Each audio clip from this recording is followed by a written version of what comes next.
ભાવુકો વચ્ચે આજની આ વિશેષ શ્રાવણ સુવાસ પુસ્તક વિમોચન નિમિત્તે કોલેબ્સમાં આપનું અભિવાદન કરીએ છીએ।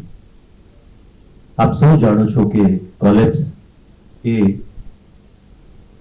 એક એવી જગ્યા છે જ્યાં પુસ્તકની સાથે સાથે વિશિષ્ટ ગિફ્ટ્સની સાથે સાથે એસેસરીઝની સાથે સાથે ટોયઝની સાથે સાથે હવે એક સાંસ્કૃતિક હબ જ્યાં કલાકીય પ્રવૃત્તિઓ સતત ધમધમે એના માટેના પ્રયત્નો થઈ રહ્યા છે। નવભારત સાહિત્ય મંદિર પ્રકાશિત આ પુસ્તક વિશેષ શ્રાવણ સુવાસ આજે ગુરુ પૂર્ણિમાના અવસરે અમે આપની સમક્ષ ખુલ્લું મૂકવા જઈ રહ્યા છીએ। ત્યારે આજના વક્તા આદરણીય રમેશ તન્ના સાહેબને મંચ પર પધારવા માટે વિનંતી। બીજા વક્તા આપણી વચ્ચે માત્ર 2 થી 3 મિનિટમાં ડોક્ટર જયવીરસિંહ જાદવ પધારશે। તો આપ સૌને ફરી એકવાર આવકારીએ છીએ અને કાયદેસર બકાયદા કાર્યક્રમનો પ્રારંભ કરીએ છીએ। આવો સંયોગ એવો છે કે ગુરુ પૂર્ણિમા અને સાથે સાથે આપણી ભાષાના એક બહુ મોટા સર્જક ઉમાશંકર જોશીનો જન્મદિવસ પણ છે અને ગુરુ એટલે વિશ્વ ગુરુ એ સિવાય કોઈ હોઈ ન શકે અને અમે ઉમાશંકરમાં ઉમા અને શંકર એટલે એમને પણ યાદ કરીએ છીએ, શિવ નામ એમની સાથે જોડાયેલું છે એ રીતે પણ યાદ કરીએ છીએ। આપણી આ સંસ્કૃતિની વિરાસત કેટલી મોટી છે એક જ વાત મારે કહેવી છે કે જ્યારે પ્રલય થવાની ક્ષણ હતી અને ત્યારે મનુ અને શત્રુપા સમગ્ર સૃષ્ટિ જળબંબાકાર થઈ રહી હતી ત્યારે એને ઓપ્શન આપવામાં આવે છે કે એક તમે પોતે મનુ અને બીજી કોઈ વ્યક્તિ કે કઈ પણ વસ્તુ તમે સાથે લઈ શકો છો। ત્યારે શત્રુપા સામે મનુ જુએ છે ત્યારે શત્રુપા એમને કહે છે કે આપણા જે ગ્રંથો છે એને તમે સાથે લઈ જાઓ, મને સાથે ન લઈ જતા। તો આ આપણી ભવ્ય વિરાસત છે, આ આપણો વૈભવી વારસો છે અને એના ગુણગાન નિમિત્તે આપણે સૌ આજે શિવને યાદ કરવા છે। ત્યારે કાર્યક્રમનો પ્રારંભ કરવા માટે ડોક્ટર કૃતિ મેઘનાથીને વિનંતી કરું કે આજની આ મહેફિલનો પ્રારંભ શિવ સ્તુતિથી કરે। ડોક્ટર કૃતિ મેઘનાથ। के निवासी नमो बार बार हूँ, नमो बार बार हूँ। आयो शरण तिहारी प्रभु तार तार तू। कैलाश के निवासी नमो बार बार हूँ। आयो शरण तिहारी प्रभु तार तार तू। भक्तों को कभी शिव तूने निराश ना किया। मांगा जिन्हें जो चाहा वरदान दे दिया।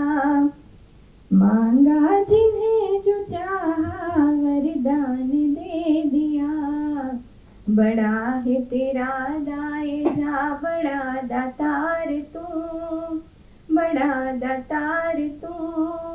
आयो शरण तिहारी बोल तार तार तू। बखान क्या करूं मैं राखों के ढेर का।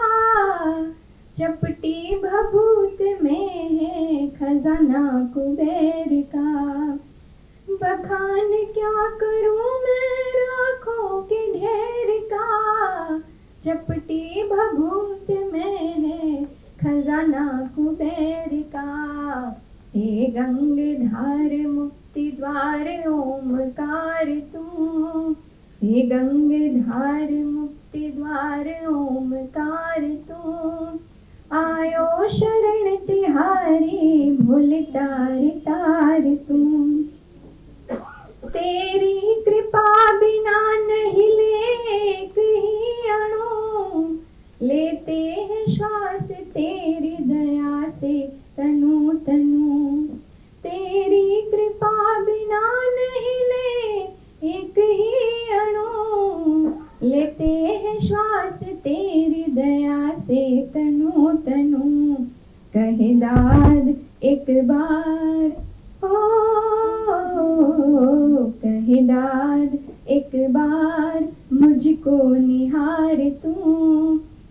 को निहार तू आयो शरण तिहारी भूल तार तार तू कैलाश के निवासी नमो बार बार हूँ नमो बार बार हूँ आयो शरण तिहारी भूल तार तार तू आयो शरण तिहारी भूल तार तार तू तार तार तू કૃતિ મેઘનાથી. તો આપ સૌ ફરી એકવાર અમે સ્વાગત કરીએ છીએ અને 5G અટકે ત્યાંથી શિવજીની શરૂઆત થતી હોય છે. હદની સરહદ આવે ત્યાંથી શિવનો પ્રારંભ થતો હોય છે. એટલે એક એવા દેવને યાદ કરવા છે કે જેની વિશિષ્ટતાઓ, જેની સંભાવનાઓ અથવા તો આપણી વિચારધારા જ્યાંથી પૂર્ણ થાય ત્યાંથી આ શિવની સરહદનો પ્રારંભ થતો હોય છે. અને આપણે વાત કરીએ છીએ કે આ વિચારકે દલિતો, વંચિતો, અસ્પૃશ્યો એમના માટે કામ કર્યું કે પછી આ વ્યક્તિએ આ પ્રકારના છેવાડાના લોકો માટે કામ કર્યું. પણ આપણે એક નજર એ દિશામાં પણ કરવી રહી કે સૌ પ્રથમ શિવે આ બાબતે વિચાર્યું. જેનું કોઈ નહોતું, સાપ તો એને ગળામાં ધારણ કર્યો. જે જગ્યા કોઈ ન જાય, સ્મશાન, ત્યાં પોતાનું ઘર બનાવ્યું. ધતુરાનું ફૂલ ક્યાંય કોઈ પ્રકારે એને સ્થાન ન મળે તો એવા લોકોને, એવી વસ્તુને, એવા તત્વને એમણે અપનાવ્યા. એટલે જગતનો પ્રારંભ આ પ્રકારના વંચિતોના વાણોતર તરીકે વિશેષણ કોઈના માટે યોગ્ય હોય તો એ માત્ર ને માત્ર શિવ માટે છે. અને આપણે એક જ વાત કેવી છે કે નૃત્યાવસાને નટરાજ રાજો નિનાદ ઢક્કમ નવ પંચવારમ. નૃત્ય કરતી વખતે શિવે જ્યારે ડમરૂનું નાદ છેડ્યું અને ત્યારે સ્વર અને વ્યંજન ખર્યા અને એમાંથી ભાષાની ઉત્પત્તિ થઈ. એટલે સૌથી પહેલા સર્જક શિવ છે. અને નટરાજને આજે પણ કલાનો પ્રારંભ કરીએ ત્યારે આ શિવને આપણે યાદ કરીએ છીએ, ત્યારે એમને વંદન કરીએ છીએ, એમને આ શબ્દ દ્વારા શબ્દ પૂજન અર્ચન કરીએ છીએ. ત્યારે કાર્યક્રમને આગળ ધપાવતા હવે હું શબ્દને એક રચના પ્રસ્તુત કરવા માટે સાદર નિમંત્રિત કરું છું. હું શ્રદ્ધા ગોસ્વામી છું. હરદ્વાર ગોસ્વામી રક્ષા શુક્લ નો બુક લોન્ચિંગ થાય છે. હરદ્વાર ગોસ્વામીનો એક ગઝલ રજૂ કરું છું. જ્યારે જ્યારે ત્યાગ્યા ઈશ્વર એ હિંમતમાં લાગ્યા ઈશ્વર.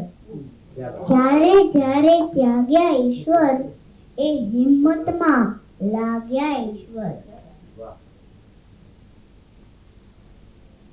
દુશ્મનના ગુણગાન કર્યા તો પ્રસન્ન થઈને જાગ્યા ઈશ્વર. પ્રસન્ન થઈને જાગ્યા ઈશ્વર. ઢોલ નગારા ડંકા વચ્ચે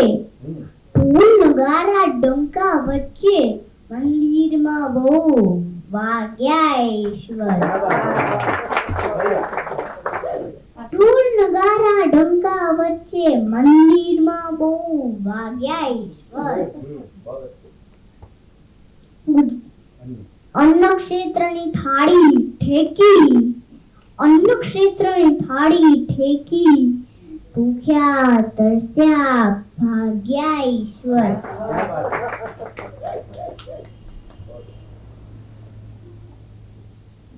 કેમ બધા પથ્થર થઈ જાતા માત્ર અમે તો માગ્યા ઈશ્વર. માત્ર માત્ર અમે તો માગ્યા ઈશ્વર, જ્યારે જ્યારે ત્યાગ્યા ઈશ્વર, એ હિંમતમાં લાગ્યા ઈશ્વર. નમસ્કાર, આપ સૌનું સ્વાગત કરું. આમ તો હું બહુ વક્તાની બડબડ કરવાની માણસ નથી, નોટ અ લાઉડ પર્સન, પણ મને શિવજી બહુ વાલા છે. નાની હતી ત્યારથી સાવ નાના નીલકંઠ મહાદેવ અમારી બાજુમાં હતું, ત્યાં દોડીને જવાનું, ત્યાં થોડું રમવાનું, અને શિવજીનો ઓલું ઘંટ વગાડવાની તો સૌથી મજા આવે. એટલે શિવજી પહેલેથી ખૂબ વાલા. અને સૌથી પ્રાચીન આપણા દેવ દેવાધિદેવ આપણે ભગવાનને માનીએ છીએ, સંહારક દેવ ગણાય છે. તો પણ જે ભક્ત ભોળિયા પણ છે પાછા, એટલે ભક્તો જ્યારે એને ખૂબ વહાલ કરે છે, એટલી એની આરાધના કરે છે, તો ધાર્યું બધું એમને એ પૂરી એની ઈચ્છાઓ કરે છે. પણ મને એક બહુ સરસ પ્રસંગ જે મને બહુ પછી શિવજીની બધી જ કથા ગમે, પણ એક મને બહુ ગમવા માંડ્યો છે એક પ્રસંગ, કે બાળકો બધા પેલું શિવજીનું માતાજીનું કે માં નાવા બેઠી છે ને ધ્યાન રાખે એવી રીતે બાળક ધ્યાન રાખતું હોય છે, એ નાટક ભજવાતું હોય છે બાળકોનું. તો એ નાટક ભજવાતું હોય છે, એમાં બાળકને પેલું શંકર ભગવાન આવ્યા અને એનું પેલું ડોકું છે એ ઉડાડી દીધું ગુસ્સામાં, કે નહીં મારા માતા નાઈ છે, હું તમને પ્રવેશ નહીં કરવા દઉં. તો કે પણ હું શંકર છું. તો કે નહીં. તો બાળક છે એનું ડોકું પેલું કરે એટલે બાળકને શીખવાડ્યું છે કે તારે પડી જવાનું. એમ પડી તો ગયો બાળક, પણ પછી એને એટલી નીંદર આવી ગઈ પડ્યો એમાં, કે એને છે આમ જગાડવો પડ્યો ને, એ અમારો આ શબ્દ.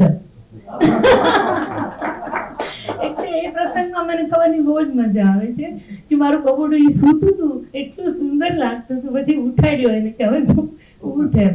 એટલે નહીં, એટલે આ ગમતીલી વાત મારી ખૂબ હતી એટલે કરી. બાકી તો લક્ષ્મીજી ને પાર્વતીને જ્યારે હરિ અને હર બંનેને આપણે સાથે હરિહર એમ બોલીએ છીએ, એ એટલે બોલીએ છીએ કે લક્ષ્મીજી અને પાર્વતી વચ્ચે સંવાદ થાય છે ને થોડો વિવાદ પણ થાય છે કે મારા પતિ શ્રેષ્ઠ. પણ એ વિવાદ કરતા હોય ત્યારે શિવજી હાજર હોય છે અને સાંભળતા હોય છે. ત્યાં એકદમ વિષ્ણુની પધરામણી થાય છે અને વિષ્ણુ ભગવાન જુએ છે કે મારી પત્ની તો જોરદાર વિવાદ કરે છે કે નહીં, વિષ્ણુજી જ મહાન. તો એ શિવજીમાં પોતે પ્રવેશ કરી જાય છે અને પછી બંને બહેનોને, બંને મહિલાઓને, લક્ષ્મીજીને ને ઉમાજીને, હરિને હર બંનેના દર્શન થાય છે એક જ સ્વરૂપમાં, એક શરીરમાં એ સમાઈ ગયા.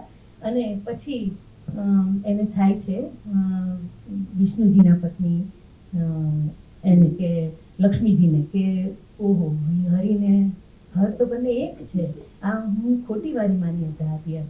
અને રામ પણ એટલું બધું શિવને માને છે કે જ્યારે સેતુ પરથી અયોધ્યા પાછા ફરતા સેતુ પરથી જ્યારે લોકો પસાર થયા ત્યારે રામ કહે છે કે આ સેતુ પર મને શિવજીએ છે દર્શન આપ્યા હતા, મારી પર પ્રસન્ન થયા હતા, તમે જુઓ સીતાજી એમ. એટલે અપાર મહિમા છે શિવજીનો, અને એનો મહિમાનો તો પાર ન આવે આપણે મહિમા કરવા બેસીએ તો. પણ એક સ્તુતિ ભજન પ્રાર્થના ગાવી મને ગમશે તો ગાઉં છું. હે દયા કૃપાનિધિ,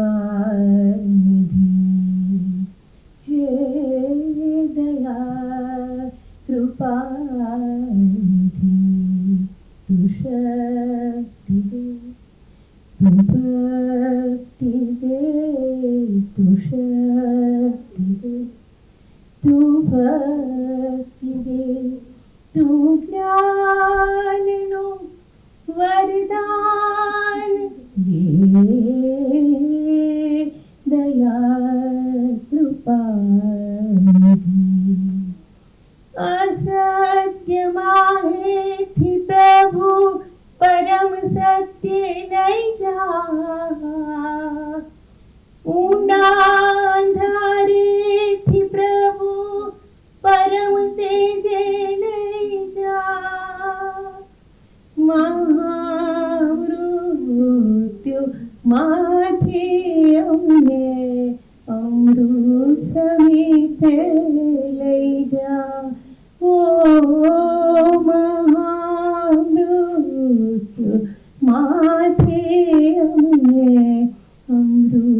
સમીપે લઈ જા, તારી સમીપે લઈ જા. તું શક્તિ દે, તું ભક્તિ દે, તું શક્તિ દે, તું ભક્તિ દે, તું જ્ઞાનનું વરદાન દે, દયા કૃપા નિધિ. જડતા પ્રજાની તું શક્તિને કણ કણમાં દઈ દે, અજ્ઞાનની પરમ જ્યોતિનું સ્ફુલિંગ નહીં હો હે. દયાના સાગર તારા સર્જા ખોળે લઈ લે હો હે. દયાના સાગર તારા સર્જા ખોળે લઈ લે, તારે ખોળે લઈ લે. તું શક્તિ દે, તું ભક્તિ દે, તું શક્તિ દે, તું ભક્તિ દે, તું જ્ઞાનનું વરદાન દે, દયા કૃપા નિધિ. હે દયા કૃપા નિધિ, હે દયા કૃપા નિધિ. શુક્લ, આપના પ્રતિભાવ માટે એમણે કૃપાનિધિ, દયાનિધિ શિવની વાત કરી. એક સરસ પ્રસંગ છે, જાણીતો છે, પણ આપની સાથે શેર કરવો ગમશે કે લક્ષ્મીજી અને પાર્વતીજીની વાત કરી. એકવાર બંને વચ્ચે સંવાદ ચાલે છે અને લક્ષ્મીજી એમના બધા ઘરેણાઓ, એનો વૈભવ બતાવે છે. પાર્વતીજી પાસે તો કશું હોતું નથી, એટલે એમને થોડું લાગી આવે છે કે જો આ વસ્તુ છે મારી પાસે, આ બધું બતાવે કે વિષ્ણુજીએ મને આટલું અપાવ્યું. પછી ઘરે જાય છે. વચ્ચે એક વાત કહી દઉં. એકવાર એક મિત્રએ કહ્યું કે દોસ્ત, આજે મેં મારી વાઈફને 20,000ની સાડી અપાવી. તો વેરી ગુડ, પણ કે આઈ એમ સોરી. કે સોરી એમાં શું કામ કહેશો? તો કે 20,000ની સાડી પહેરીને આજે મારી પત્ની તારા ઘરે જવાની છે, એના માટે આઈ એમ સોરી કહું છું. એટલે જેનો પાડોશી એવું કહેવાય છે દુખી, એ પોતે સુખી, અને જેનો પાડોશી સુખી એ પોતે દુખી. આપણે સામાન્ય રીતે આપણું જીવન એ કમ્પેરિઝનમાં પસાર કરતા હોઈએ છીએ કે બાકી આસપાસ નજર કરીએ, બાકી આપણે આપણી સાથે કમ્પેરિઝન કરતા થઈશું ત્યારે આ બધા પ્રશ્નોનો છેદ ઉડી જશે. તો શિવને જઈને કહે છે કે આટલી બધી જાકમ જો ઝવેરાત એ બધું પાર્વતીજી કેમની પાસે હતું, લક્ષ્મીજી પાસે. ત્યારે શિવ કે ઓકે, એમાં શું, લે આ ભભૂત નો ગોળો સોની પાસે જા, જેટલું સોનું આવે એટલું તું લઈ આવ.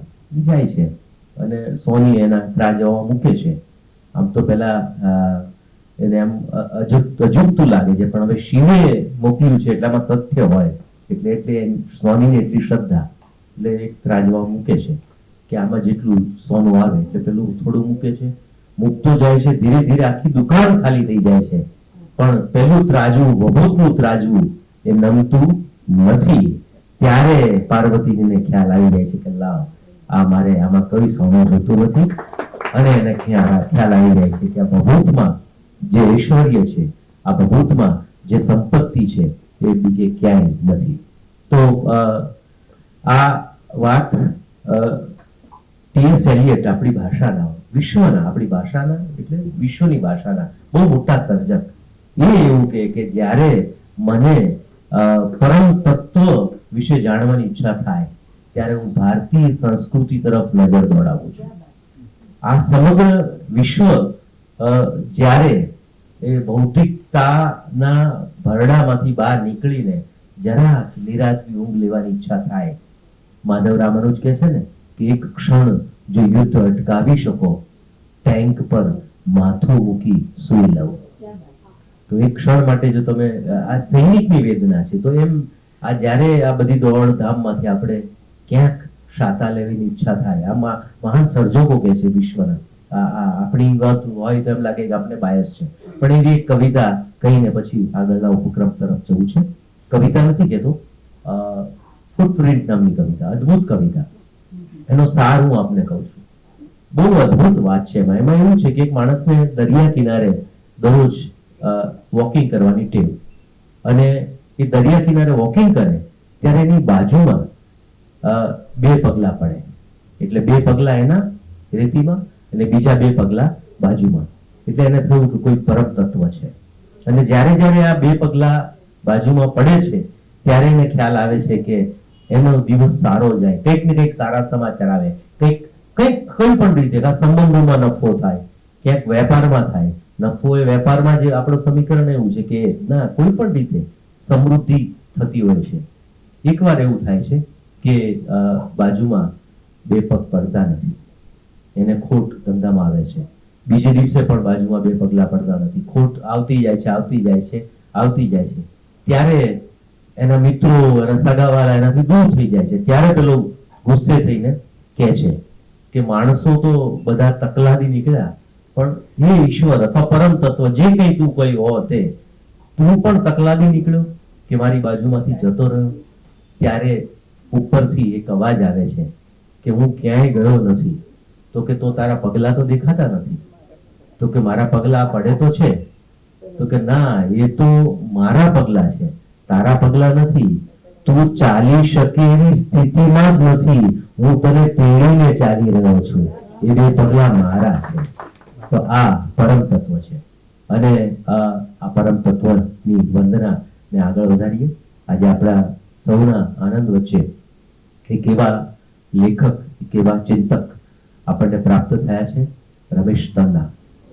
રમેશભાઈ આમ તો પોઝિટિવ વાત હોય, પોઝિટિવ વિચારધારા હોય, એને સતત પ્રસારતા રહ્યા છે, એને વિસ્તારતા રહ્યા છે. અને માત્ર એટલું જ નહીં, પણ બીજી બધી ઘણી બધી. આવો ડોક્ટર જયેન્દ્રસિંહ જાદવ સાહેબ, આપનું સ્વાગત કરીએ છીએ. પ્લીઝ આપણે ખૂબ તાળીઓના સન્માન સાથે જાદવ સાહેબને આવકારીએ. હર્ષ મેસવાણીયાને વિનંતી કે બુકેથી જાદવ સાહેબનું અભિવાદન કરશે. જ્યોતિબેન ભટ્ટ બહુ જાણીતા લેખિકા, એમને વિનંતી કે આદરણીય રમેશ તન્ના સાહેબનું અભિવાદન. ડીકે પટેલને હું મંચ પર વધારવા માટે વિનંતી કરીશ. આપણે એમનું અભિવાદન કરીશું. મારા બહુ જ જૂના અને પરમ મિત્ર છે, અને આ પુસ્તક મેં એમને અર્પણ કર્યું છે. એટલે ડોક્ટર જયેન્દ્રસિંહ જાદવ સાહેબને વિનંતી કે આજે બીજો એક સંયોગ એવો પણ પ્રાપ્ત થયો છે. ડીકે પટેલ, અમે સાથે કોલેજમાં જોબ કરતા હતા. ડોક્ટર પ્રોફેસર સ્મિતાબેન પણ આજે અહીંયા હાજર છે, અમારા કલીગ્સ, અને બહુ સરસ અમે દિવસો પસાર થયા. એમનો પણ હું હૃદયથી આવકાર કરું છું. વેલકમ. તો હવે આપણે રમેશ તન્નાની વાત કરી રહ્યો હતો કે સતત એક્ટિવ છે રમેશભાઈ, અને સતત બધી વિધાઓમાં. પત્રકાર તો છે જ મળે. ગુજરાત ટાઈમ્સ અમેરિકાથી પ્રગટ થતું હતું જે સામયિક, એના વર્ષો સુધી તેઓ તંત્રી રહ્યા. સાથે 40થી વધારે એમના પુસ્તકો પ્રગટ થઈ ચૂક્યા છે જુદી જુદી વિધાઓમાં. અને સૌથી અગત્યની બાબત કે સાંપ્રત સહચિંતન સતત કરતા રહે છે. અને જ્યાં ક્યાંય, એટલે ક્યારેક એ પત્રકાર તરીકે એમની તાર સ્વર આવે, સાહિત્યકારનો સ્વર આવે, સમાજ સેવકનો સ્વર આવે, એમ અનેક વિધાઓમાં. અને સૌથી વધારે મને તો એ ગમે છે કે એક્ટિવ, કોઈને કોઈ રીતે સતત એક્ટિવ રહે છે. અને એની વિચારોની સ્પષ્ટતા મને બહુ ગમે છે. આજે બહુ જ શોર્ટ નોટિસમાં એમને મેં સાદર નિમંત્રિત કર્યા. એમણે આવકારવાનું આમંત્રણ સ્વીકાર્યું. એમનો આભાર વ્યક્ત કરું છું. અને ખૂબ તાળીઓના સન્માન સાથે એમને મંચ પર વક્તવ્ય માટે સાદર નિમંત્રિત કરું છું. રમેશ તન્ના. મિત્ર અને પ્રિય કવિ હરદ્વાર, જેનો શબ્દ હું વર્ષોથી વાંચતો આવ્યો છું અને એનું શબ્દ કર્મ અને એની સાહિત્ય સક્રિયતાને હું સતત અમદાવાદમાં વર્ષોથી જોતો આવ્યો છું. એવો મારો પ્રિય મિત્ર હરદ્વાર, જેમનું શબ્દ કર્મ, જેમની કવિતાઓ જ્યારથી મેં વાંચવાની શરૂ કરી ત્યારથી જ મને એમાં ગહનતાનો સ્પર્શ સતત થયા કર્યો એવા રક્ષાબેન. આજે એ બંનેનું પુસ્તક સમાજની સામે મુકાવાનું છે. ગુજરાત સાહિત્ય અકાદમીના મહામાત્ર, આ મહામાત્ર શબ્દ કાકા સાહેબ કાલેલકરે આપેલો ગુજરાત વિદ્યાપીઠના સંદર્ભમાં રજિસ્ટ્રાર માટે, રજિસ્ટ્રારનું ગુજરાતી મહામાત્ર. પણ મને એવું લાગે છે કે એ શબ્દ જીવંત તો રહ્યો છે અકાદમીમાં, અકાદમીમાં એ શબ્દ જીવંત રહ્યો છે મહામાત્ર. કારણ કે ક્યારેય ગુજરાત વિદ્યાપીઠના સંદર્ભમાં મેં મહામાત્ર શબ્દ બહુ સાંભળ્યો નથી, પણ અકાદમીની વાત આવે ત્યારે અકાદમીના પ્રમુખ અને પછી મહામાત્ર. પ્રિય મિત્ર લલિત, હર્ષભાઈ, દિનેશભાઈ, મારા મિત્ર કૃતિબેને એટલી સરસ શરૂઆત કરી. મેં અગાઉ પણ કૃતિબેનને સાંભળ્યા છે, પણ આજે કદાચ ગુરુ પૂર્ણિમા નો દિવસ છે, એક માહોલની પણ અસર થતી હોય છે એટલે એટલું સુંદર એમણે પ્રાર્થના ગાઈ, શંકર ભગવાનને યાદ કર્યા અને પછી તરત જ બીજી એક ઘટના કેવી મોટી બની, જેને હું તો મોટી જ ગણીશ. ઘણી વાર મને એવો વિચાર આવે જ્યારે હું કોઈ પુસ્તક વાંચતો હોઉં ને ત્યારે કે આ શબ્દ છે ને એ પોતે સદેહે સ્વરૂપ ધારણ કરે તો શું થાય, એવો વિચાર આવે મને. આપણે મૂળ તો કલ્પનાના માણસ ને એટલે જાતભાતની કલ્પનાઓ કરવાનું આપણને ગમે. તો આજે તો એવું મેં જોયું અહીંયા કે પુસ્તકમાં તો શબ્દો છે જ, પુસ્તકો કેટલા બધા છે, આજે જે પુસ્તક પ્રકાશિત થઈ રહ્યું છે એમાં પણ શબ્દો છે, પણ શબ્દ પોતે અહીંયા મેં એને રમતો જોયો, શબ્દને રમતો જોયો મેં આજે, અને આમ નટખટ કૂદકા મારતો જોયો. અને પછી એણે જે ગઝલ રજૂ કરી, મેં મારા જીવનમાં અનેક ગઝલો સાંભળી છે, કારણ કે મને કવિતા ગમે છે, ગઝલ ગમે છે, મુશાયરાઓમાં પણ હું ગયો છું એક ભાવક તરીકે. પણ આજની જે પ્રસ્તુતિ છે એ હું કદી નહીં ભૂલી શકું. આટલો નાનકડો શબ્દ અને એણે જે રીતે એણે ગઝલ રજૂ કરી, કારણ કે ગઝલ રજૂ કરવી એ પણ રજૂ કરવી એ આખી વાત જુદી છે. ઉત્તમ ગઝલ લખવી અને રજૂ કરવી એ બંનેમાં ફરક છે. પણ મને તો કદાચ એવું લાગ્યું કે હરદ્વાર કરતે વધારે સારી રીતે ગઝલ રજૂ કરી, એટલે હું શબ્દને અભિનંદન આપું છું. અને આજનો દિવસ હું શબ્દ માટે પણ યાદ રાખીશ કે મેં મારા જીવનમાં એની પહેલી વાર ગઝલ ગુરુ પૂર્ણિમાના દિવસે સાંભળી હતી. એટલે આજનો દિવસ મારા માટે એ રીતે પણ મહત્વનો છે. અને આજે મારે થોડીક પુસ્તકની વાત કરવી છે અને કેટલીક મહાદેવની વાત કરવી છે. પહેલા તો હું આ જગ્યાએ પહેલી વાર આવ્યો છું. આ કેટલી સરસ જગ્યા છે, એટલે હું રોનક શાહ અને એમની આખી ટીમને પણ અભિનંદન આપું છું કે તમે જુઓ કે સંસ્કૃતિ, જિજ્ઞાસા, એનાથી આગળ વિસ્મય, એનાથી આગળ કુતૂહલ અને પછી સર્જનાત્મકતા, ક્રિએટિવિટી.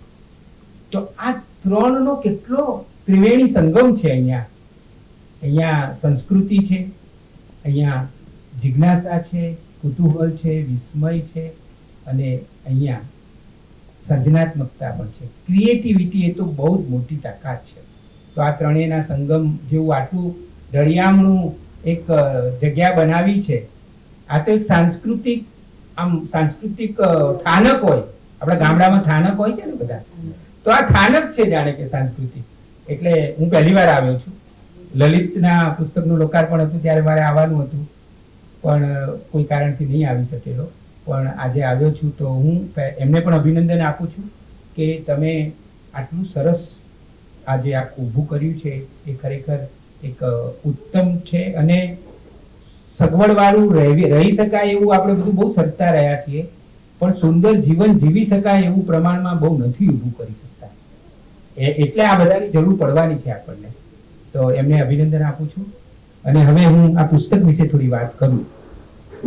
આ પુસ્તકમાંથી હું પસાર થયો શંકર ભગવાન મારા પ્રિય મહાદેવ છે. હું જે ગામમાં રહેતો હતો દિનેશભાઈ, એક ગામમાં અમારા 3 મંદિર, શ્રીરામનું મંદિર, મહાદેવ અને હનુમાનજી, 3 મંદિરો સાથે મારે ખૂબ ઊંડો સંબંધ. શ્રીરામનો સંબંધ મારી માને કારણે. મારી માં શ્રીરામની પરમ ભક્ત હતી. એક પણ દિવસ એવો ન હોય કે મારી માં આરતીમાં ન ગઈ હોય.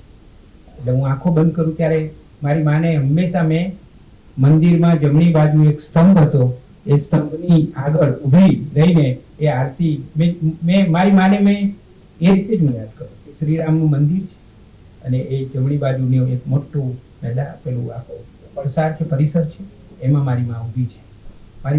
મારી માને યાદ કરું ત્યારે મને પહેલું દ્રશ્ય એ જ યાદ આવે છે. અને મને એને શ્રીરામની ભેટ ધરી. મને મારા હાથમાં, હું નાનો હતો 6 વર્ષનો લલિત, અને ઝાલર આપી દીધી અને એક ડોલ આપી દીધી. અને વર્ષો સુધી મેં મારા ગામમાં પ્રભાત ફેરી કરી. શ્રી રામ જય રામ જય જય રામ, શ્રી રામ જય રામ જય જય રામ. આખા ગામમાં ફરવાનું અને જે દાણા આપે બધા એ દાણા સ્વીકારવાના. અને પછી મહાદેવના વચ્ચે વાયા મહાદેવ આવે તો મહાદેવના મંદિરે દર્શન કરવા જવાનું દિનેશભાઈ. અને એ બધા જ દાણા હનુમાનજીનું મંદિર હંમેશા દૂર જ હોય થોડું, રામજીનું મંદિર હંમેશા મધ્યમાં હોય, પણ હનુમાનજીનું મંદિર થોડું દૂર હોય. ત્યાં જઈ અને એનું મોટું ચોગાન હતું એમાં. તો આ મને યાદ આવે છે, આ મહાદેવ યાદ આવે છે. તો મહાદેવ એ દેવોના દેવ છે. અને રક્ષાબેન અને હરદ્વારે જે સંશોધન કરીને આ પુસ્તક લખ્યું છે, હું કોઈ પણ પ્રકારની અતિશયોક્તિ કરવા માંગતો નથી, પણ એક પુસ્તકના વાચક તરીકે મારે તમને બંનેને અભિનંદન એટલા માટે આપવા છે કે તમે બંનેએ ખૂબ સંશોધન કર્યું છે. આ પુસ્તકમાં એનો પરિપાક સ્પષ્ટ દેખાય છે. આમ આપણને એવું મન થાય રક્ષાબેન કે ભાઈ શંકર ભગવાન વિશે તો આપણે એટલું બધું જાણતા હોઈએ, કારણ આપણી સંસ્કૃતિનો એક દેવોનું પણ દેવ છે. તો એ તો કેટલું બધું વાંચ્યું હોય, કેટલું બધું સાંભળ્યું હોય, એટલે એમાં તમે શું નવું લાવશો એવું આપણને થાય. એક વાચક તરીકે મેં હાથમાં પુસ્તક લીધું ત્યારે મારા મનમાં એ જ હતું. એટલે મને એમ હતું કે હું ઝડપથી પુસ્તક ફેરવી નાખવાનું છે આ તો. પણ મારે કહેવું જોઈએ, હું તમને બંનેને અભિનંદન આપું છું. તમે બંને ગહન સંશોધન કરીને આ પુસ્તક લખ્યું છે. આપણા ત્યાં ગુજરાતમાં મોટા ભાગે સંશોધનનો બહુ નથી, મહિમા નથી. એટલે હું ઘણીવાર મજાકમાં એવું કહું છું હર્ષ, કે આપણે બધા ગુજરાતીઓ ધન પાછળ પડેલી પ્રજા છીએ. એટલે સંશોધન એ પણ એક પ્રકારનું ધન છે, એની આપણને ખબર જ પડતી નથી. સંશોધન એ એક પ્રકારનું ધન છે. જે દિવસે ગુજરાતીઓને આ ખબર પડશે ને ત્યારે ગુજરાતીઓના મોટા ભાગના પ્રશ્નો હલ પણ થશે અને ગુજરાતીઓ વધારે સારું જીવન જીવી શકશે. કારણ કે સંશોધન એક બહુ મોટી શક્તિ છે. તો તમે બંને ખૂબ સંશોધન કર્યું છે અને એન્સાઇક્લોપીડિયા ટાઈપનું તમે જે બધું જ એક જ 208 પાનાનું પુસ્તક છે, 108 અને પછી 208. તો 208 પાનામાં તમે કેટલું બધું આમ ગાગરમાં સાગર સમાવી દીધું છે. તમે એમાં ભજનો પણ આપ્યા છે, તમે આખા શ્રાવણ મહિનાના એક દિવસનો એનો મહિમા પણ વ્યક્ત કર્યો છે અને કેટલી બધી કથાઓ. હું ખાલી મને જે ગમે છે શંકર ભગવાનનું, મને એટલી બધી નવાઈ લાગે જ્યારે હું શંકર ભગવાન વિશે વિચાર કરું ત્યારે મને એવી નવાઈ લાગે કે કોઈ ભગવાન ભોળા કેવી રીતે હોઈ શકે. આ વાત જ કેટલી બધી રોમાંચક છે. આ વાત કેટલી રોમાંચક છે કે ભગવાન પણ ભોળા હોઈ શકે છે. આ છે આ સનાતન સંસ્કૃતિ. મારે આજે કબૂલાત કરવાની છે કે હું મૂળ તો સનાતની હિન્દુ છું. શ્રીરામ મેં વાત કરી એમ ભગવાન સાથે સંસ્કૃતિ સાથે જોડાયેલો છું. પણ કોરોનામાં મને એન્ઝાયટી થઈ, મારું મન ડિસઓર્ડર થઈ ગયું અને દિનેશભાઈ એ વખતે મારું વજન 78 કિલોમાંથી 58 કિલો થઈ ગયું. 20 કિલો વજન મારું ઘટી ગયું. તો એ વખતે મારું જે દોડાઈ ગયેલું મન હતું એને મારે સ્થિર કરવાનું હતું. દવાઓ ચાલુ હતી, પછી મેં સારવાર લીધી અને એ પછી હું વેદ પાસે જતો રહ્યો, હું ઉપનિષદો પાસે ગયો. એ દિવસોમાં મેં ભારતીય સંસ્કૃતિના બધા જ મુખ્ય ગ્રંથો એ ફરીથી વાંચ્યા અને મારે કહેવું જોઈએ મારું મન તો સ્થિર થયું છે, પણ મને મારી ભારતીય સનાતન સંસ્કૃતિનો એક જાણે કે કોઈ કામ કેવો ચિંગારી ચાંપી દે અને કેમ આખા જળહળા થઈ જાય એવું થઈ ગયું. અને હું આભાર માનું છું દયાળજીભાઈ પરમારનો.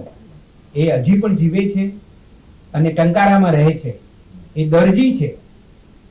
સંસ્કૃતના જે આપણા 4 વેદ છે એ 4 વેદોનો માતૃભાષા ગુજરાતીમાં અનુવાદ એક દરજીએ કરેલો છે અને ઉત્તમ અને ગુણવત્તાયુક્ત કરેલો છે, જેવો તેવો નથી. મેં તો રામાયણ, વિજય પંડ્યાએ રામાયણનું 16 વર્ષમાં અનુવાદ કર્યો, એના વિશે પણ ડિટેલમાં લખ્યું છે. અને દયાળજીભાઈના અનુવાદ મેં તો અક્ષરશ 4 વેદો વાંચ્યા છે, અક્ષરશ તો વાંચ્યા છે અને ફીલ કરવાનો પણ પ્રયત્ન કર્યો છે. તો આપણી જે સનાતન સંસ્કૃતિ છે હરિદ્વાર, તમે સાચું જ કહ્યું કે આ સનાતન સંસ્કૃતિ એટલી બધી શક્તિશાળી છે. આપણી સનાતન સંસ્કૃતિમાં એટલું બધું પડેલું છે. તમે એક શું લાખો વર્ષ જીવી શકો ને એટલી પ્રેરણા આપણી સંસ્કૃતિમાં પડેલી છે. એટલું બધું આ સંસ્કૃતિમાં છે. અને ભગવાન, તમે એક પ્રકરણમાં તમે અહીંયા તમારી વાત કરી ત્યારે પણ સરસ રીતે વાત કરી, પણ શંકર ભગવાનની વિશેષતાઓ શું છે? શંકર ભગવાનની વિશેષતાઓ તમે જુઓ કે એ કેટલો બધો પર્યાવરણ સાથે જોડાયેલો માણસ છે. એ કાચબાને, આ આપણી સંસ્કૃતિ જુઓ. પશ્ચિમના દેશો ઘણીવાર આપણને શિખામણ આપે ને પર્યાવરણની, ત્યારે આમ આપણને થોડું હસવું પણ આવે કે આ સંસ્કૃતિમાં સદીઓથી જે પર્યાવરણની વાત છે કેટલી સરસ રીતે મુકાયેલી. કાચબો જુઓ, નંદી, આપણે જે ગાયનો મહિમા, ગાયને આપણે માતા કહીએ, તો પછી નંદીનું શું કરીશું? છે ને શંકર ભગવાન, એમનું વાહન છે. ધતુરાના ફૂલ સામે કોઈ ના જુએ, કારણ કે બધાને મોગરાનું ફૂલ ગમે, ચંપાનું ફૂલ ગમે, પણ ધતુરાનું ફૂલ છે એ શંકર ભગવાન. જેનું કોઈ નથી એ મહાદેવ કે હું છું ને, લાવો ને. પેલું નીકળ્યું ત્યારે ઝેર કોઈ નહોતું પીતું, બધાએ બધું જુદું જુદું વહેંચી લીધું, ત્યારે શંકર ભગવાને કહ્યું કે હું બેઠો છું. નાગને આ પર્યાવરણની વિભાવનાને કેવી રીતે શંકર ભગવાને જીવી બતાવી છે.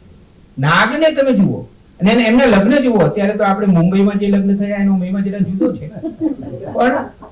પણ શંકર ભગવાનના લગ્ન યાદ કરો તમે. એમના સાસુ સસરાને તો બહુ નવાઈ લાગી કે આવો જમાઈ, ખૂબ નવાઈ લાગી.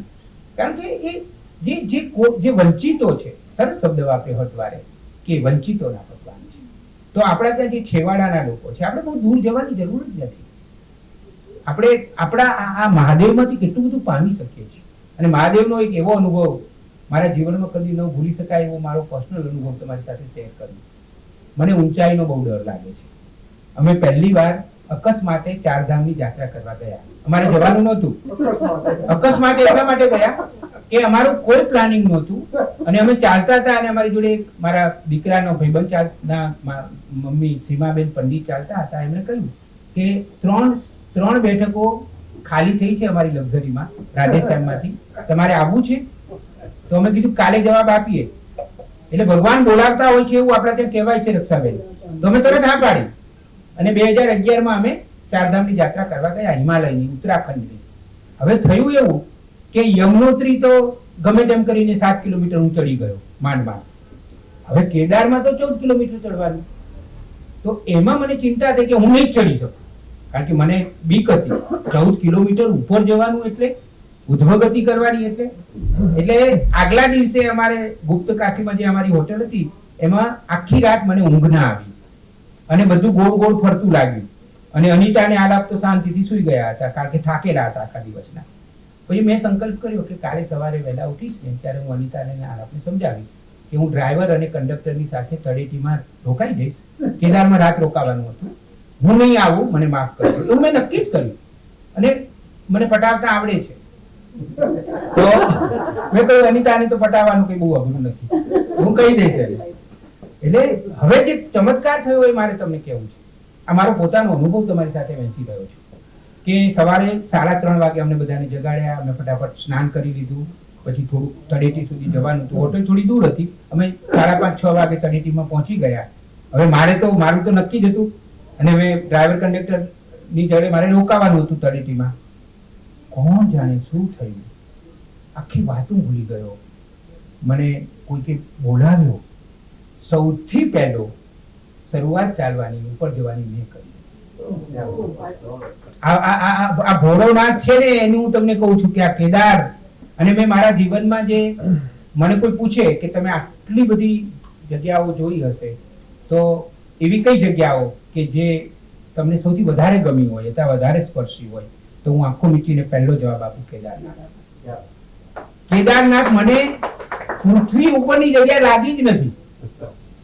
કેદાર મને પૃથ્વી ઉપરની જગ્યા લાગી જ નથી. કેદાર મને, હું જયારે કેદાર, અમે રાત્રિ રોકાણ પણ કરેલું અને ગર્ભગૃહમાં જઈને અમે પૂજા પણ કરેલી, તો એ કેદારમાં મને જે અનુભવ થયો છે એ અનુભવ હું કદી જીવનમાં ભૂલી નહીં શકું. હજી પણ મને કેદાર જાણે કે બોલાવતા હોય એવું લાગે છે. એક આ કેદારનો અનુભવ કહું. બીજો તમને અનુભવ કહું કાશીનો. મને એટલી બધી નવાઈ લાગે હરિદ્વાર કે કોઈ આખું નગર વિશ્વમાં મરણ માટે વખણાતું હોય એવું કેવી રીતે બને? મૃત્યુ માટે કોઈ નગર વખણાય, આ ઘટના જ કેટલી બધી આમ બેસે નહીં મનમાં. કાશી મૃત્યુ માટે વખણાય છે. આ ભારતીય સંસ્કૃતિની વિશેષતા તો આ છે મારા ભાઈ. સમજો, અમે એમ પણ કહીએ છીએ કે ત્યાગીને ભોગવો. ભોગવો ખરા, પણ ત્યાગીને ભોગવો. આ સંસ્કૃતિને તમે સમજો તો તમને એક શું, હજારો જન્મ જીવવાની મજા આવી જશે. કાશીમાં મેં જયેન્દ્રસિંહજી પહેલી વાર પગ મૂક્યો ને, કદાચ તમે મને અંધશ્રદ્ધાળુ માનો તો માફ કરજો, પણ જે છે અનુભવ્યું છે એ જ કહી રહ્યો છું. મેં જેવો પગ મૂક્યો કાશીમાં, એરપોર્ટમાંથી ઉતરીને, મારા આખા શરીરમાં જળજળાટી થઈ ગઈ. અને મને એવું થયું કે અહીંયા તો હું કેટલી બધી વાર આવેલો છું. મને એવું થયું, મેં કેટલીય ગલીઓ મેં જોઈ કે આ ગલીઓ તો મેં ક્યારેક તો જોઈ છે, ક્યારેક તો આ ગલીઓનો મને અનુભવ છે. એટલે પછી હું કાશી ઉપર પુસ્તક પણ લખી રહ્યો છું. મેં 7 પ્રકરણો લખ્યા છે અને આખું પુસ્તક કાશી ઉપર મારે લખવું છે. હજી બીજી વાર જવું છે, ત્રીજી વાર જવું છે, કારણ કે ફક્ત અઠવાડિયું જ અમે ગયા હતા. એમાં તો ઘણા બધા જન્મો જીવીએ તો જ કાશીનો અનુભવ થાય. કાશી તો અદ્ભુત છે. તો આ મરણ માટે પણ વખણાય. સ્મશાનની વાત, આ મહાદેવની તમે એની વિશેષતાઓ તો જુઓ યાર. સ્મશાન, હવે સ્મશાન એ કઈ રહેવાની થોડી જગ્યા છે, પણ આ મહાદેવ છે સ્મશાનમાં રહે છે. કાકા સાહેબ કાલેલકરનું એક અદ્ભુત પુસ્તક છે, જેને મૃત્યુ વિશે સમજવું હોય તો સ્મશાન વિશે કાકા સાહેબ કાલેલકરે આખું જુદું પુસ્તક લખ્યું છે. મારું પ્રિય પુસ્તક છે. અને પછી તો એમણે મૃત્યુ પરમ સખા એ પણ લખ્યું. 2 પુસ્તકો છે કાકા સાહેબના, પણ સ્મશાન વિશેનું પુસ્તક. તો આ પર્યાવરણનો દેવ છે, આ છેવાડાનો દેશ છે. અને મારે તમને બંનેને અભિનંદન એટલા માટે આપવા છે કે તમે એક યુગ્મ સ્વરૂપે એક પુસ્તક લખ્યું, બંને મળીને લખ્યું, એક સહિયારું લખ્યું, આટલું સુંદર પુસ્તક. અને એ પુસ્તકમાં તમે જે સામાન્ય લોકો છે, જે લોકો આપણા ત્યાં એવું છે કે સદીઓથી બધું મુકાઈ ગયું છે, જ્ઞાન તો સદીઓથી મુકાઈ ગયેલું છે, પણ એવું નથી, એનું સતત સંવર્ધન કરવું પડે છે. એ સતત આપણે કેમ, આપણે એમ થાય કે એકવાર કોઈને આપણે આઈ લવ યુ કહી દઈએ તો પછી બીજી વાર ના કહીએ તો ચાલે નહીં, એકવાર તો કહી દીધું, વાત પતી ગઈ. એક પ્રોફેસર નું આ ઘટના બનેલી છે અમદાવાદમાં. એક માજી છૂટાછેડા લેવા ગયા તો પેલાએ કહ્યું કે હવે આ ઉંમરે છે ને છૂટાછેડા લેવા છે, 20 વર્ષ થઈ ગયા, હવે જરા નિભાવી લો ને. બધા નિભાવી લેતા હોય છે ને. તો પેલાએ કહ્યું કે આ મને પ્રેમ જ કરતા નથી. તો કે પ્રેમ કરતા નથી? પૂછ્યું પેલાને તો કે ના સાહેબ એકદમ ખોટી વાત છે, હું ખૂબ પ્રેમ કરું છું. તો કે પૂછો એમને ક્યારે આઈ લવ યુ કહ્યું? પૂછો એમને. તો કે સાહેબ લગ્નના બીજા જ દિવસે મેં એને આઈ લવ યુ કહ્યું. હા તો કે કહ્યું તું કે નહીં? તો કે કહ્યું તું. તો કે પછી એક પણ વાર નથી કહ્યું સાહેબ, તમે પૂછી જુઓ, નથી કહ્યું. તો કે એમાં ફેરફાર હોય તો કહું ને. એમાં હવે પ્રોફેસર હતા, ફેરફાર હોય તો કહું, કોઈ ફેરફાર હતો નહીં, પણ એવું નથી ભાઈ. દરરોજ વહેલા ઉઠીને સવારમાં હે પ્રિય તને પ્રેમ કરું છું કહેવું પડે છે. જેવું પ્રેમનું એવું જ ભક્તિનું, જેવું ભક્તિનું એવું જ જ્ઞાનનું. તમારે સરસ સંવર્ધિત કરવું પડે છે. એ નથી ચાલતું. આ જીવનનું સનાતન સત્ય છે. તમે કેમ રોજે રોજ મંદિરે જાઓ છો? એકવાર મંદિરે જઈને સાચા દિલથી આરાધના કરી દીધી તો ન ચાલે? ના, નથી ચાલતું. શ્વાસોશ્વાસમાં આ બધું ભરવું પડે છે. એટલે આવો હોળીઓ આમ વિસર્જનનો તમે જુઓ, એની એટલી બધી અપાર વિશેષતાઓ. એ વિસર્જનનો દેવ કહેવાય તોય કેટલો ગમે આપણને. નહીંતર વિસર્જનનો દેવ તો શું કામ ગમે? સર્જનનો દેવ ગમે. પણ ના, વિસર્જનમાં જ સાચું સર્જન પડેલું હોય છે. જ્યાં સુધી વિસર્જન નથી થતું ત્યાં સુધી સર્જન પણ નથી થતું. તો આવા ભોળિયાનું એક આટલું સુંદર પુસ્તક તમે બંને લખ્યું. અને તમારા બંનેની વિશેષતાઓ એટલા માટે કહેવી જોઈએ મારે, કારણ કે એ મેં સતત જોઈ છે તમારા બંનેમાં. લેખકો તમે બંને શબ્દ સાથે જે કામ કરો છો ને, સાહિત્ય સાથે કામ કરો છો ને, એ સર્જનાત્મક કરો છો તમારામાં. ભગવાને સર્જનાત્મકતા આપી છે અને હું હંમેશા માનું છું કે સર્જનાત્મકતા એ વરદાન છે, એ ઈશ્વર આપણને આપે છે. એ કૃપા બધા ઉપર નથી થતી હોતી. એટલે એક તો તમે સર્જનાત્મક છો, તમારા બંનેમાં મેં સાતત્ય જોયું છે.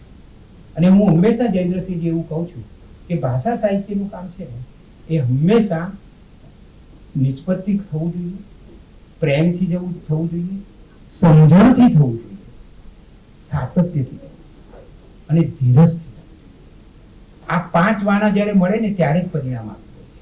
અને આ મેં તમારા બંનેમાં જોયું છે અને મને તમારા મિત્ર હોવાનું ગૌરવ છે કે તમે આ કામ સરસ આ રીતે કરી રહ્યા છો. અને સંવેદનાને ઝંકૃત કરવાની મહત્તમ જરૂર છે ત્યારે તમે સતત નવા ઉપક્રમો રચો છો, તમે નવા પુસ્તકો લઈને આવો છો, તમે નવા કાર્યક્રમો કરો છો. મૂળ ભાવના એ છે કે સમાજમાં આ મૂળ ભાવના તો એ છે આપણા બધાની કે આપણે બધા સાથે મળીને સુંદર જીવન જીવી શકીએ. છેલ્લે દિનેશભાઈની વાત કરીને, દિનેશભાઈ મારા પડોશી છે અને મારી ઘણી ઉપર રહે છે. હું પહેલા માળે રહું છું અને 6થા માળે રહે છે. જેટલા રૂપાળા છે એટલા જ એમનું હૃદય પણ હરિયાળું છે. એમના પિતાજીની વાત કરું કે આપણી જે સંસ્કૃતિ છે, એમના પિતાજીનું નામ છે ખેતાભાઈ. હમણાં ગયા રવિવારે સાંજે 4-5 વાગે હું અને મારી જીવનસાથી આમ આંટો મારવા નીકળ્યા કે ચલો આપણે થોડું ચાલવા જઈએ. ત્યાં અમે જોયું કે એમના પિતાજી, આ દ્રશ્ય અમે અનેક વાર જોયું છે. એક થેલો છે, દરેક શાકભાજીની લારીવાળાને કોઈકને પીપરમીટ આપી રહ્યા છે, કોઈને બિસ્કિટનું પેકેટ આપી રહ્યા છે, કોઈકને સૂકું મીઠું આપી રહ્યા, બધાને. અને વર્ષોથી એમનો ખેતાભાઈનો આ નિયમ છે, પરંપરા છે. કેટલા બધા લોકોને સતત આપવું જ, આપ્યા જ કરે. એ ગામડાથી આવ્યા છે, મૂળ તો ગામડું. એટલે અને તમે જે હરદ્વાર એમને પુસ્તક અર્પણ કરતી વખતે જે 3 વિશેષણો વાપર્યા છે ને એ પણ એકદમ બરાબર એમને લાગુ પડે છે. એ શિક્ષણના જીવ છે, પ્રોફેસર છે, એ સાહસિક પણ છે અને એ સંવેદનશીલ. તો આ પુસ્તક તમે જેમને અર્પણ કર્યું છે એ પણ ખૂબ સરસ વ્યક્તિને અર્પણ કર્યું છે. તમે મને એવો લાયક ગણ્યો કે હું તમારા આ પુસ્તકના લોકાર્પણમાં આવીને થોડી વાત કરી શકું, એ માટે તમારા બંનેનો આભાર માનું છું. અને હું જે જલ્દી રીઝી જાય છે એવા શંકર ભગવાનને કહું છું કે અમારા પ્રિય સર્જકોને તું નિરામય દીર્ઘાયુ આપજે અને એ લોકો નવા શિખરો સર કરે અને સમાજને વધારે ને વધારે સ્વસ્થ કરે. ખૂબ ખૂબ આભાર.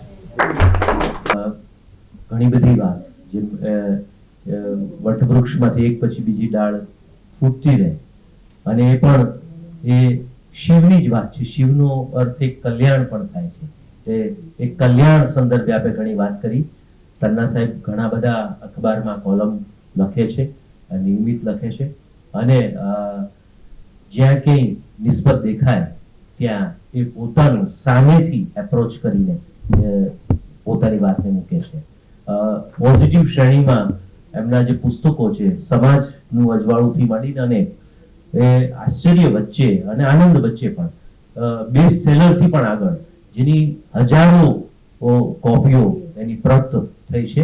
એકવાર એમના ફેસબુક પેજ ને તમે મુલાકાત લેશો તો તમને વિશેષ ભાળ મળશે. હમણાં એમનું જે નવું વેન્ચર યુટ્યુબમાં દ્વારા જુદા જુદા વિષયો, એકવાર એ પણ આપ સૌને વિનંતી છે કે એમના યુટ્યુબ ચેનલ પર જઈ અને એકવાર સર્ચ કરો તો તમને ઘણા બધા વિષયો, સરસ વિષયો આપની સામે નવી સવાર, માફ કરશો, નવી સવાર, એ આપ એકવાર ચોક્કસ મુલાકાત લેજો.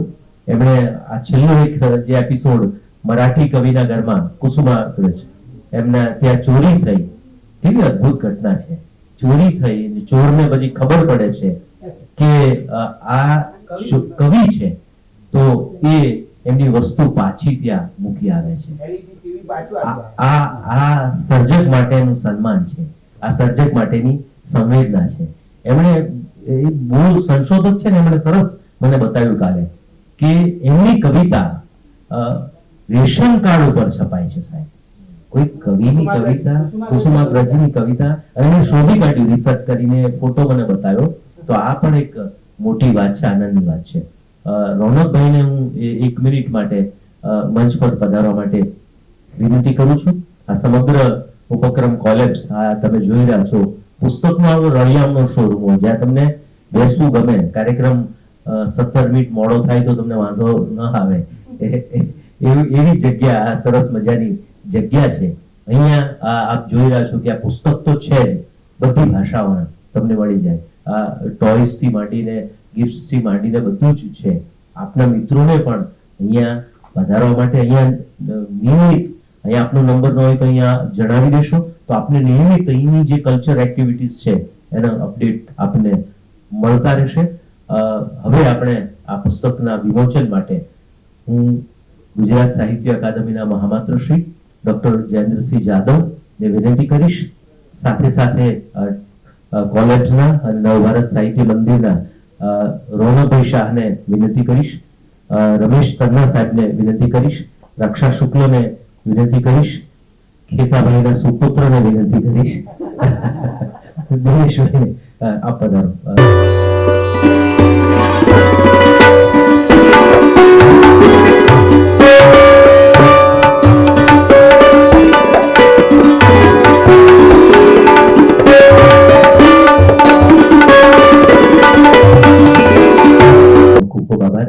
ડોક્ટર જયેન્દ્રસિંહ જાદવ સાહેબ, રોનકભાઈ, રમેશભાઈ, દિનેશભાઈ, આપ સૌનો, રક્ષા શુક્લ, આપ સૌનો ખૂબ ખૂબ આભાર.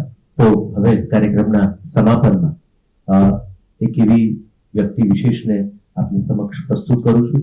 રમેશભાઈએ ઉલ્લેખ કર્યો કે મહામાત્ર એ કાકા સાહેબ કાલેલકરે આપેલો શબ્દ છે અને ગુજરાતી જોડણી કોષ બન્યો એમાં કાકા સાહેબ કાલેલકરનો બહુ મોટો હાથ છે, એમનો સહયોગ છે.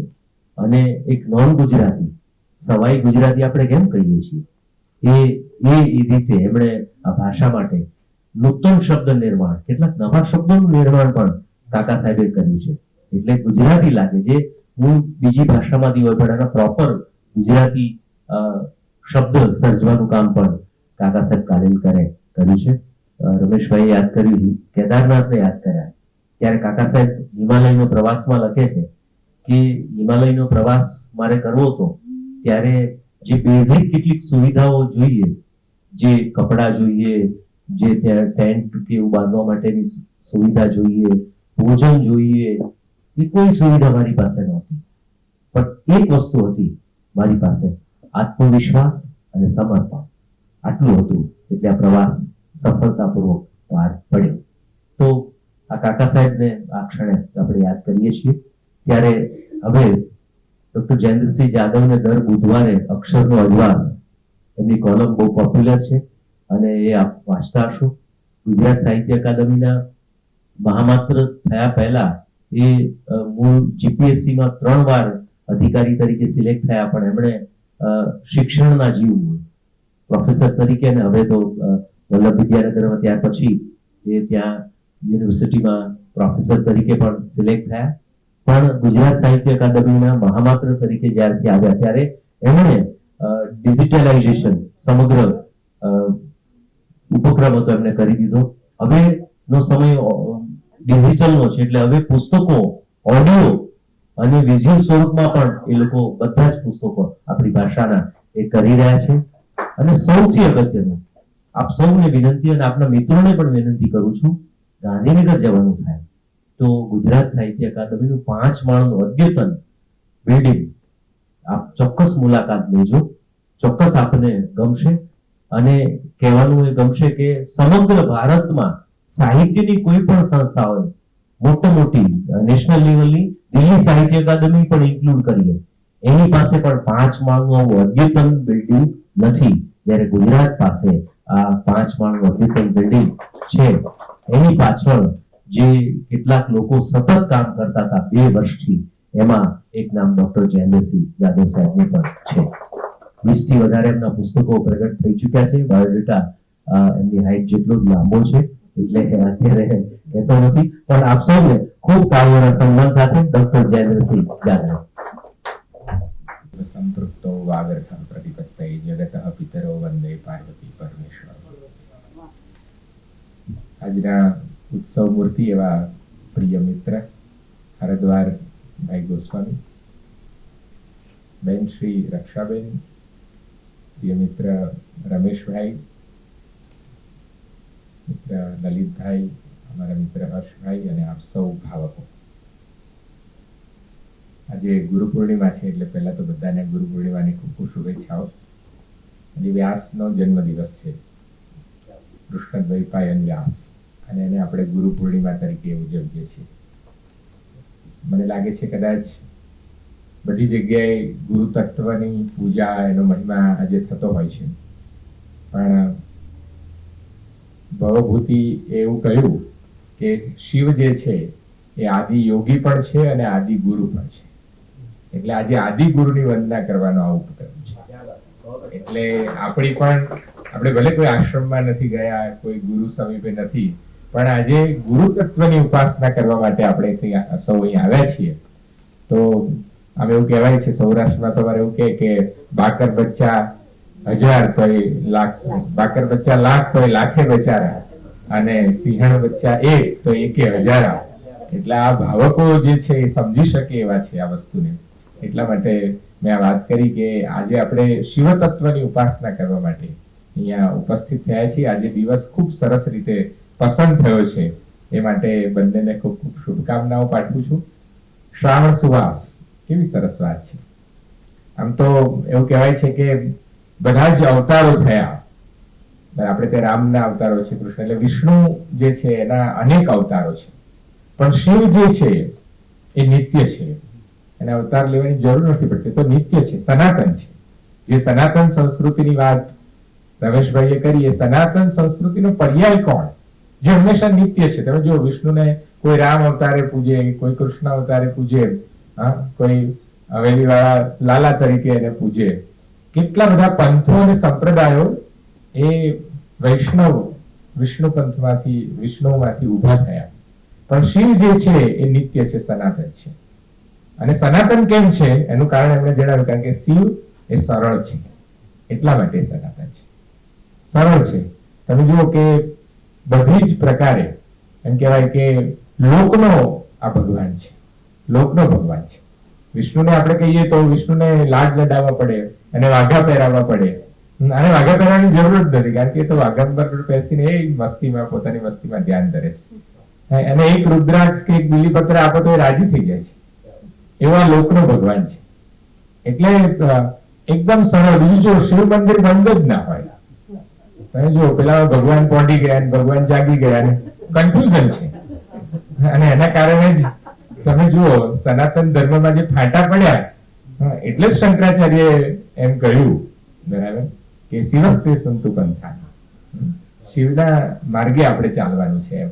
અને હિન્દુ ધર્મને 5 દેવોમાં બાંધી અને એક પંચ પ્રતિષ્ઠા શંકરાચાર્યએ આપણને કરી આપી. તો સનાતન ધર્મના વાહક તરીકે પણ શિવનું બહુ આગવું મહત્વ છે. મલ્લીનાથનું એક પુસ્તક છે, એમાં પહેલું જ વાક્ય એવું છે કે ન સંતિ યથોચિત પિનાકિન.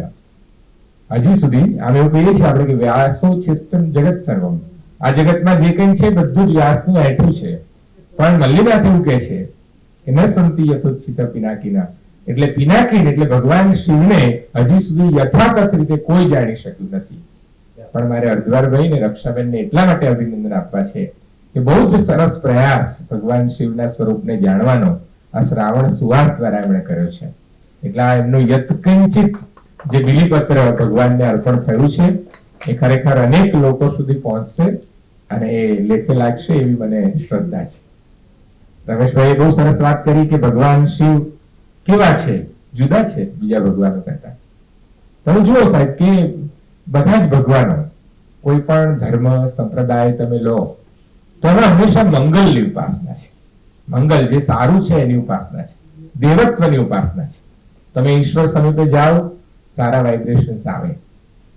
તમારે ત્યાં કઈ અમંગળ થયું છે તો તમે પૂજા ન કરી શકો, તમે લાલાને નવડાવી ન શકો, એને થાળ ન ધરાવી શકો, સૂતક લાગે.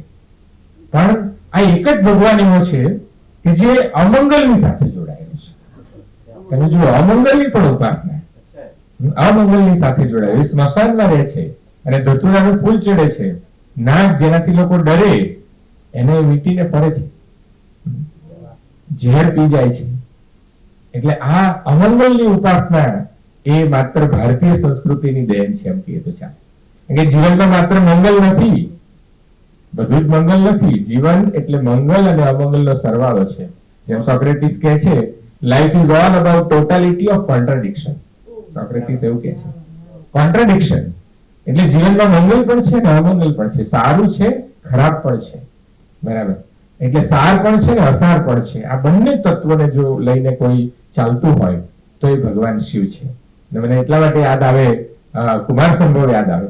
કુમાર સંભવમાં એક શ્લોકમાં ભગવાન શિવ માટે વપરાયું છે વિશેષણ, મને બહુ ગમે છે. એવું કહે છે, નૈષ્ટિક સુંદર. કાલિદાસ કહે છે નૈષ્ટિક સુંદર. નૈષ્ટિક તો આ તો વિરોધાભાસ થયો. નૈષ્ટિક એટલે તો બ્રહ્મચારી માટે વપરાય, અને સુંદર સૌંદર્ય, જે સૌંદર્ય આવે છે ત્યાં કામ આવે છે.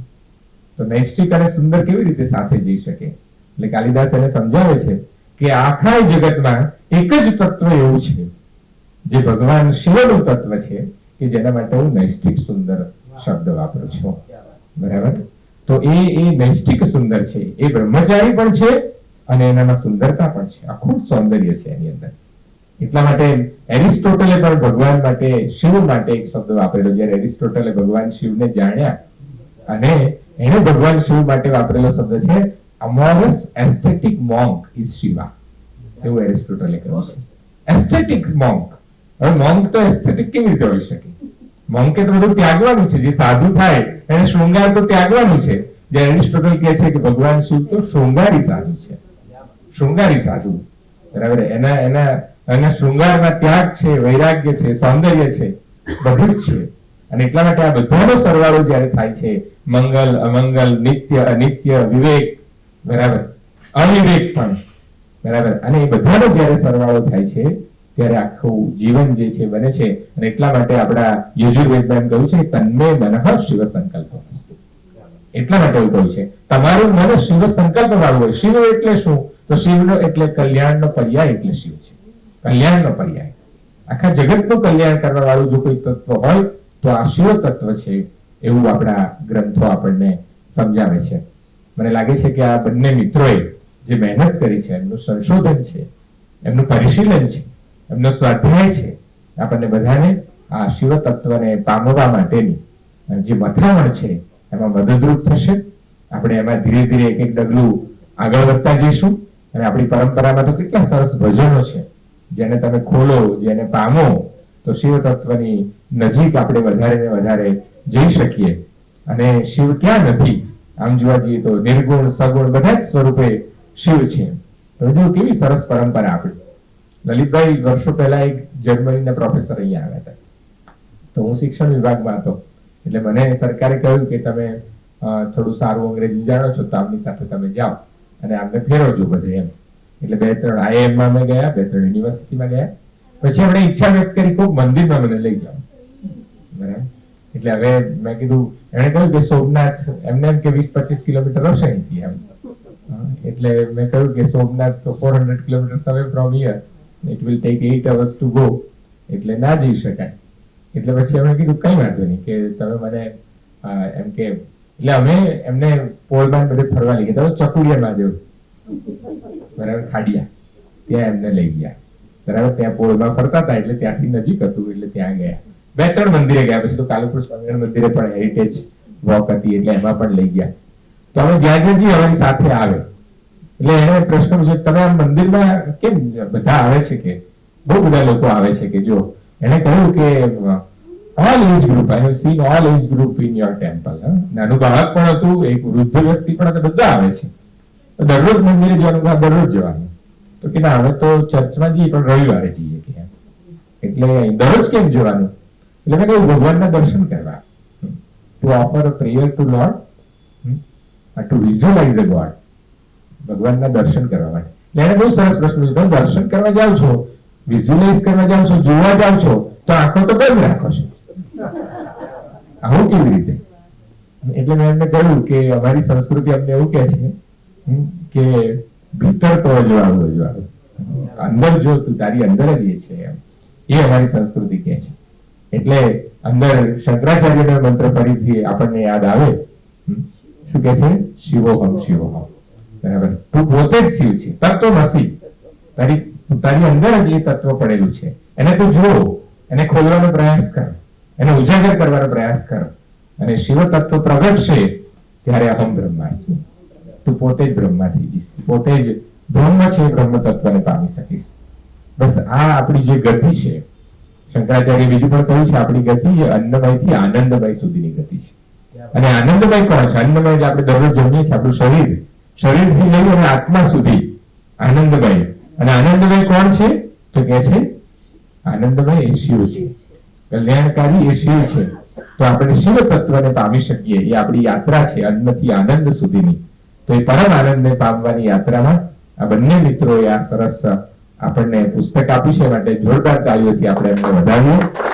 હું નવભારત પ્રકાશનના પ્રકાશક તમે જુઓ, ભગવાન શિવની કૃપા પણ તમે જુઓ કે આ પુસ્તક ચાલુ થયું, પત્ર આવ્યું ત્યારથી આ બંને પણ એક વિદેશ પ્રવાસ કરી આવ્યા, એક ભૂતાન જઈ આવ્યા. જે સંચાલક નહીં આવવાનું હતું એમના પર કૃપા થઈ, તે પાછા સિંગાપોર જતા રહે. અને નવભારત ના તો વારે ઘડી અમેરિકાના જાણે પાસ કઢાવવાનું જ્યાં જ કરે છે. હા, અને રમેશભાઈ નો સર અઠવાડિયા પછી આલાપ અમારો એ પણ વિદેશ જાય છે. એટલે આ શિવની કૃપા જ આને પણ કહી શકાય. અને મને આમંત્રણ મળ્યું પછી મારે પણ આવતા ફેબ્રુઆરીમાં અમેરિકા જવાનું છે. એટલે આવી જ સરસ અને સતત કૃપા ભગવાન શિવની આપણા પર વરસતી રહે અને આ નિત્ય પરમાત્માની નિત્ય કૃપા આપણા સૌ પર રહે એવી શુભેચ્છાઓ પાઠવી અને મારી વાણીને વિરામ આપું છું. તન્મે મનઃ શિવ સંકલ્પ મસ્તુ. જાદવ માટે ખૂબ તાળીઓ. જાદવ સાહેબ, કલ્પનાબેન તો વિદેશ આવન જાવન કરે છે, બીજા બધા કેટલાક મિત્રો પણ તૈયારી કરી રહ્યા હશે, એટલે હવે લગભગ આખું વિદેશમાં વાતાવરણ અહીંયા છે અને શિવ કૃપા જ છે. અને સૌથી કોસ્ટલી કોઈ દેવ હોય તો એ શ્રીનાથજી છે, અને અફોર્ડેબલ દેવ હોય તો એ શિવજી છે. તમારા એકદમ બજેટમાં આવી જાય બધાના. તો કેટલી સરસ વાત જાદવ સાહેબે કરી. અને જાદવ સાહેબ મૂળ તો કોમર્સના વ્યક્તિ, છતાં પણ સાહિત્ય સાથે, શબ્દ સાથે, અને કોઈ પણ માત્ર સાહિત્ય નહીં, કોઈ પણ પ્રોગ્રામિંગ મેનેજમેન્ટ હોય તો પણ એ નિસ્બત એમની પ્રગટ થતી રહી છે. જાદવ સાહેબ, આપનો ખૂબ ખૂબ આભાર. સળંગ કાર્યક્રમો હમણાં એમના ચાલે છે. 2 દિવસ પહેલા એક બહુ જ મોટો કાર્યક્રમ કવયત્રી સંમેલન કર્યું. ગઈકાલે ગાંધીનગરમાં એક બીજો કાર્યક્રમ, ગુરુ પૂર્ણિમાનો બહુ મોટો કાર્યક્રમ હતો. એટલે બેક ટુ બેક એમના સતત કાર્યક્રમો ચાલે છે, છતાં પણ એમની વ્યવસ્થા વચ્ચે આપ પધાર્યા. અમે આપનો આભાર માનીએ છીએ. કોલેબ્સ વતી, નવભારત સાહિત્ય મંદિર વતી આપનો અમે આભાર માનીએ છીએ. આપ સૌને વિનંતી કરીએ છીએ કે આપનો જો નંબર ન હોય તો અહીંયા નોટ કરાવજો. આપને બધા જ અપડેટ્સ કલ્ચરલ ઇવેન્ટ્સના આપને મળતા રહેશે. છેલ્લે રાજેન્દ્ર શુક્લની એક કવિતા સાથે આજની આ સલોની સવારને સમાપન કરીએ છીએ કે હું તો ધરાનો હાસ છું, પુષ્પનો પ્રવાસ છું, નથી તો ક્યાંય પણ નથી, જુઓ તો આસપાસ છું. હું તો ધરાનો હાસ છું, હું પુષ્પનો પ્રવાસ છું, નથી તો ક્યાંય પણ નથી, જુઓ તો આસપાસ છું. પ્રથમ આ પરોઢના પ્રશાંત આ સરોવરે, કમલ સમા ઉગાડનો અશબ્દ હું ઉજાસ છું. અતો હું ત્યાં જ છું, હું સહેજ પણ ખસ્યો નથી, અને અનાદિકાળથી સતત હું પ્રવાસ છું. અતો હું ત્યાં જ છું, હું સહેજ પણ ખસ્યો નથી, અને અનાદિકાળથી સતત હું પ્રવાસ છું. પ્રથમ નિષેધ કોઈનો નહીં, વિદાય કોઈને નહીં. આ શિવનું સૂત્ર શું છે? જીવન સૂત્ર શું છે? માંગલ્ય સૂત્ર શું છે? કે નિષેધ કોઈનો નહીં, વિદાય કોઈને નહીં. નિષેધ કોઈનો નહીં, વિદાય કોઈને નહીં. હું શુદ્ધ આવકાર છું, હું સર્વનો સમાસ છું. હું શુદ્ધ આવકાર છું, હું સર્વનો સમાસ છું. આપ સૌનો અમે ખૂબ ખૂબ આભાર માનીએ છીએ.